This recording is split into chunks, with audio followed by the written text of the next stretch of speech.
Canada is a couple of days into U.S. President Donald Trump's 30-day tariff pause, but there's no sign yet of a permanent reprieve. So facing that threat, the feds are looking to shore up European trade alliances and break down interprovincial trade barriers. With us now for more on that is International Trade Minister Mary Ng. Hi, Minister. Good to have you back on the show. Thanks for making the time.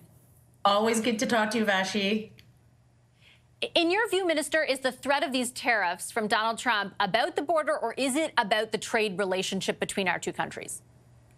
Well, I think we have to take the president seriously about the borders, which we have, and very pleased that we have a bit of a reprieve on those tariffs. And I think with respect to tariffs, we're going to have to keep working very, very hard to try to ensure that they don't ever come into place here in Canada, because as I keep saying to the Americans, tariffs aren't good for us, but they certainly aren't good for the American consumers at all. So let's work together to try to find ways to deepen this economic relationship, and tariffs are not good for anyone. Do you think it's a good idea to deepen the relationship between our two countries, given the unpredictability and uncertainty of the past few weeks with Donald Trump? Well, the trade relationship with the United States is a really big one. We do over $1 trillion worth of trade. It is an important trading relationship, and I think it's important to ensure we do the work that we need to always do to keep access and preserve access to this market. But you're absolutely right, Vassy. I think Canadians are asking themselves, how is it that we are so dependent on one market? And I, as Canada's trade minister, as you well know, have been spending many, many years crisscrossing the globe, negotiating trade agreements on the one hand, but also ensuring that Canadian businesses are able to get access to those markets. In fact, I'm going to be in the European Union later this weekend, and I will be in some of our CPTPP partners next week with hundreds of businesses in Australia, in Singapore, and Brunei. So making sure that businesses, Canadian businesses, access those markets that the Canadian Free Trade Agreement network provides to them is something we must absolutely do to diversify. And certainly I wouldn't take away from those efforts, and access to different markets has increased. But at the same time, 75% of our exports still go to a single destination, and that is the United States. Do you expect that in order to escape the application of these tariffs in 30 days, we will have to make concessions in trade? I don't think so. I think, and we don't know what that is, at the moment. I think what we need to do is to work with Canadians, as we have over, over many, many months, and certainly very intently over this last recent period of time. I think it's really terrific that Canadians are buying Canadian. I would encourage Canadians to keep doing that. But businesses that I talk to today are really asking themselves, what is it that they could be doing in terms of some of their suppliers that they might get at the moment from the United States? Might there be alternatives? I know that that work is not going to happen overnight, but I think that work has to, I think businesses rightly are asking themselves and examining that themselves, and we will be there to support them in that work. I guess I would challenge you, though, on the idea that we don't know what concessions they might be looking for, because the president has spoken on numerous occasions pretty recently about the irritants as he views them in our trading relationship, and his advisors, too. I'm thinking, for example, of the User's Guide to Restructuring the Global Trading System, written just in November during the campaign from Stephen Moran, who's now nominated as the chair of the President's Council of Economic Advisors. So some pretty obvious things that he brings up, including, for example, the digital services tax, the DST, which is something President Biden also voiced much opposition to, and then also supply management. Let me start on the DST, Minister. Is that something you'd be willing to get rid of? I think that I think that we should listen to to the issues that the Americans have as concerns, and I think that we should we should talk to them about whether or not there is something that we could be doing on that front. DST being an example. I think it's work that we are going to have to do with the Americans. Can I just ask you to clarify, does that mean that is something that you are willing to negotiate on? And I ask only because, like I said, I know your counterpart, Catherine Tai, your previous counterpart, I should say, Catherine Tai, has raised it with you previously. Your government said that it was sticking around. It actually was implemented, retroactive to, I believe, 2022, despite the opposition from the Biden administration. Is it now something you're willing to negotiate away? Well, it was a commitment that we made to Canadians. And the commitment we made to Canadians, you might remember, is that everyone pays their fair share, including the big tech giants. And that's what that was all about. It was also in a time when we were negotiating a multilateral agreement through the OECD, where there is a general,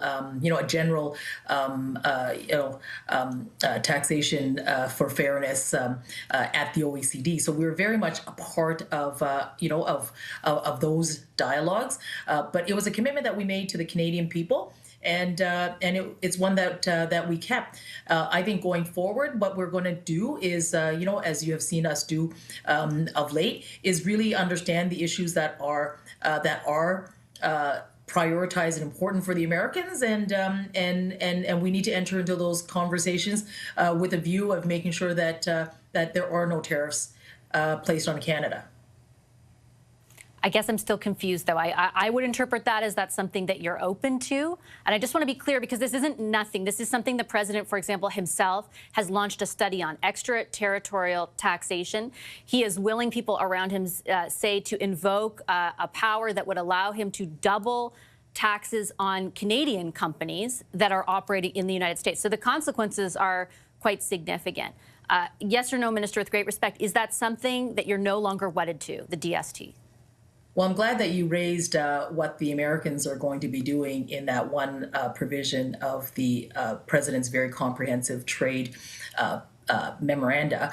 And we are, too, doing the work here in Canada to understand that work that the Commerce Department and the USTR is going to be doing from now until April the 1st. There are many things that the president is looking at his departments to give him advice on before April the 1st, that being one of them. And we're going to do that work on this side as well. And I think it's just too early to say. I think we're going to do that work and see and see what comes of it. Okay, and Minister, on supply management, which is obviously a very, hotly contested political issue and has been for every political party and many different governments. Is there any possibility that you would move on the issue of supply management or grant Americans more access to the dairy market here? Well, agriculture and the supply managed sector, of course, is really important to the Canadian economy. And when we renegotiated NAFTA, which is now CUSMA and USMCA and TMAC, supply management was very much negotiated as a part of a balance of negotiations in this trade agreement. And you'll remember at the very end, this agreement negotiated by President Trump was touted as one that worked for the Americans, worked for Canadians, and worked for Mexicans. Supply management was very much a part of those negotiations on a balance of a whole bunch of things that went into those negotiations. And with respect to supply management, I would also say that the Americans absolutely have taken advantage of the dispute settlement system that is a part of our trade agreement. And I would like to remind your viewers that the dispute settlement panel in that particular instance actually ruled in Canada's favor, which is that we are living up to our obligations in the trade agreement, particularly around dairy in that case. So for people, for example, who have a stake in the dairy industry, supply, farmers, for example, in Quebec, your message to them tonight is you're not going to concede on supply management. Correct. Okay. And finally, I wanted to ask you about one other thing when it comes to diversifying trade, and that is around, in particular, something a number of your cabinet colleagues have talked about lately, which is a sort of newfound support for the idea of building pipelines where it didn't exist before, for getting our oil, 95% of which goes to the United States, to other markets. Are you supportive of that, and do you regret not being supportive of it earlier?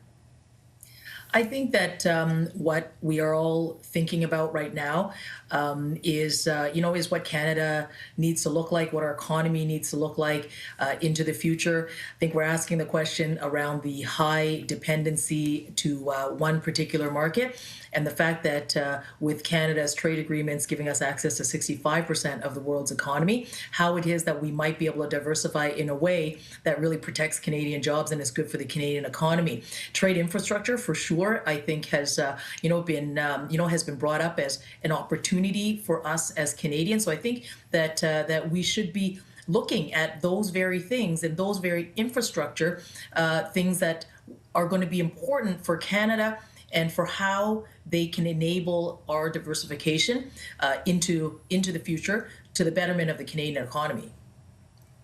But as Minister of International Trade, why weren't you thinking about that before? We've been absolutely focused on making sure that there are broad access markets for Canadian businesses around the world, and we have succeeded. I mean, we succeeded in but for oil and gas in particular, you've got TMX and you've got LNG Canada, the initial site. But beyond that, there's been a lot of stuff that hasn't gone forward. Well, there's a lot of things that we have to export and to grow. I take a gazillion, well, maybe not a gazillion, but I take many clean technology companies and clean energy companies abroad. We are developing nuclear capabilities and selling that to places like Romania and to Poland, and setting up infrastructure in Southeast Asia. So absolutely, we are selling and wanting to export more energy, and there are many other sources of clean energy that we have certainly been promoting and selling and wanting to sell more around the world. Hydrogen, blue hydrogen. Okay, I have to leave it on that note. I'm out of time. I know your time is limited too. I appreciate you making the time for the conversation this evening. Thank you, Minister. Great. Thanks so much, Vassy.